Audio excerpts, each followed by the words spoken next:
بسم اللہ الحمد للہ والصلاة والسلام علی رسول اللہ رب اشرح لی صدری ویسر لی امری واحلل عقدۃ من لسانی یفقہوا قولی۔ ناظرین السلام علیکم ورحمۃ اللہ وبرکاتہ۔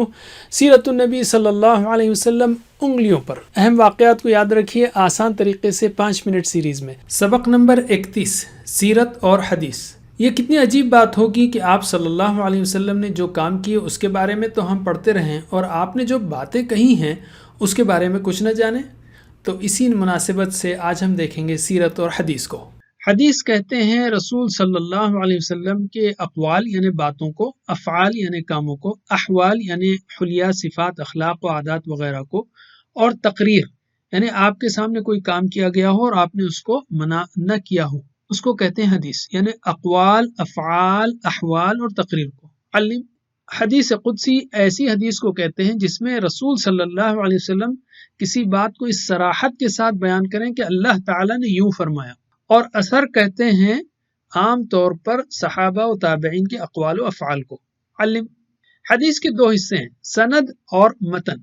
یہاں ایک حدیث ہے، اس میں کالا حصہ سند ہے اور لال حصہ متن۔ سند یعنی حدیث کو بیان کرنے والے افراد کا سلسلہ، اور متن وہ بات جو حدیث میں کہی گئی۔ مثلا یہاں سند میں ہے علماء رحمہم اللہ کا سلسلہ، بخاری نے سنا حمیدی سے، انہوں نے سفیان سے، انہوں نے یحییٰ سے، انہوں نے محمد سے، انہوں نے علقمہ سے، انہوں نے عمر رضی اللہ عنہ سے سنا کہ وہ فرما رہے تھے کہ میں نے رسول صلی اللہ علیہ وسلم سے سنا۔ اب یہاں سے متن شروع ہو رہا ہے۔ آپ صلی اللہ علیہ وسلم فرما رہے تھے کہ تمام اعمال کا دار و مدار نیت پر ہے۔ سند کی خاطر محدثین نے لاکھوں لوگوں کے حالات محفوظ کر لیے جو سند کے تحت آتے ہیں تاکہ معلوم ہو سکے کہ حدیث صحیح ہے یا نہیں۔ حدیث کی اہمیت، اسلام کو جاننا ہو تو 2 اہم چیزیں ہیں، قرآن اور حدیث۔ حدیث یہ بتاتی ہے کہ قرآن کو کیسے سمجھا جائے اور اس پر کس طرح عمل کیا جائے، مثلا عبادات، معاملات، اخلاق، تزکیہ نفس، آخرت کی یاد دہانی، معاشرت، سیاست وغیرہ ہر میدان میں۔ حدیث ہمیں بتاتی ہے کہ نبی کی پیروی کیسے کی جائے۔ حدیث کی حفاظت کے ذرائع، امت کا مسلسل ہوتا ہوا عمل جیسے نماز، روزہ، حج وغیرہ، اس کو دیکھ کر لوگوں نے حدیث کو کمپائل کیا، لکھے ہوئے حصے اور لوگوں کے یاد کیے ہوئے حصے، یہ 3 ذرائع ہیں۔ حدیث کی حفاظت، صحابہ، تابعین اور ان کے بعد کے لوگوں نے رسول صلی اللہ علیہ وسلم کی احادیث کو جمع کرنے، ان کی جانچ پڑتال کرنے اور ان کی حفاظت کرنے میں اپنی زندگیاں لگا دی۔ احادیث کو جمع کرنے کے 5 ادوار ہیں۔ پہلا دور رسول صلی اللہ علیہ وسلم کے زمانے سے لے کر 100 ہجری تک۔ پہلے دور کی احادیث صحیفوں کی شکل میں محفوظ کی گئی، جیسے صحیفہ صادقہ یا حضرت علی کا صحیفہ علی وغیرہ رضی اللہ عنہ۔ ان کے علاوہ صحابہ کرام احادیث کو زبانی بھی یاد رکھتے تھے۔ دوسرا دور 101 ہجری سے 150 ہجری تک، تابعین کے ایک بڑے گروہ نے پہلے دور کی لکھی ہوئی اور یاد کی ہوئی احادیث کی بنیاد پر حدیث کی کتابیں لکھی، جیسے موطا امام مالک وغیرہ۔